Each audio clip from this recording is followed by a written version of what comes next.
جیسا کہ ہم سب جانتے ہیں کہ ہم آڈیو ویڈیو کے لیکیج اور ان کو پلانٹ کرنے کے دور سے گزر رہے ہیں، اور بلیک میلنگ کے لیے ویڈیو بنا کر عہدے حاصل کرنا اور دوسروں کو لیٹ ڈاؤن کروانا یہ ہماری قومی اخلاقیات بن چکی ہے۔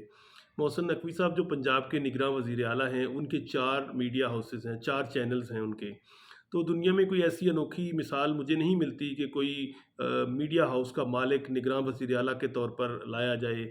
اگرچہ یہاں تو ایسے ایسے انالسٹ کو پچھلے دور میں نجم سیٹھی صاحب کو لایا گیا جن کا کوئی بھی کریڈیبلٹی نہیں ہوتی ہے، مگر افسوس کی بات یہ ہوتی ہے، اب دیکھیں زرداری صاحب ان کو اپنا بچہ کہتے ہیں، تو جب آپ بائسڈ ہو جاتے ہیں تو پھر انصاف کا قتل ہوتا ہے، پھر ڈیموکریٹک ویلیوز کی وائلیشن ہوتی ہے۔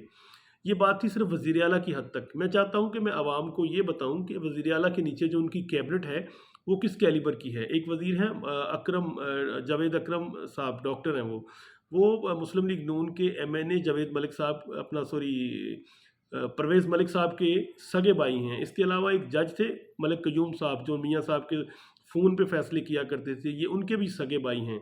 تو اب دیکھیں اتنے بائسڈ آدمی کو آپ نے کیبنٹ میں لیا ہے تو آپ کے فیصلوں کی کیا عزت ہوگی۔ دوسرا ایک شخص ہے کھلاڑی، تو اس کو انہوں نے لیا، وہ چینل پہ انالسٹ تھا اور چینل بھی وزیر اعلیٰ صاحب کا ہے۔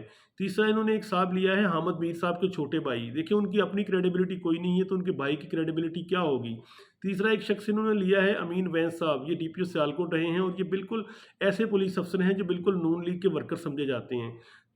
اس کے بعد انہوں نے ایک شخص کو لیا ہے نسیم صادق صاحب، یہ کمشنر لاہور رہے ہیں، یہ بالکل نون لیگ کے سمجھ لیں کہ ورکر کے طور پر ہی کام کرتے ہیں۔ تو اس سے بہتر ہوتا کہ آپ اس کو نون لیگ کا وزیر اعلیٰ اور نون لیگ کی کابینہ بنا دیتے، تاکہ دوسری جماعتوں کا بالکل مائنڈ کلیئر ہوتا کہ یہ الیکشن فری فیئر اور ٹرانسپیرنٹ نہیں ہوں گے۔ بھائی جان، یہ جمہوریت کی خدمت جو آپ کر رہے ہیں، عوام اس کو کریڈیبلٹی کی نظر سے نہیں دیکھیں گے، پھر جمہوری پروسیس نہیں چلے گا اور یہ ملک کے ساتھ غداری ہے، ملک کی ترقی کی راہ میں رخنہ ڈالنے کے برابر ہے۔ امید ہے کہ میرا میسج عوام تک پہنچ گیا ہوگا۔ بہت شکریہ سر۔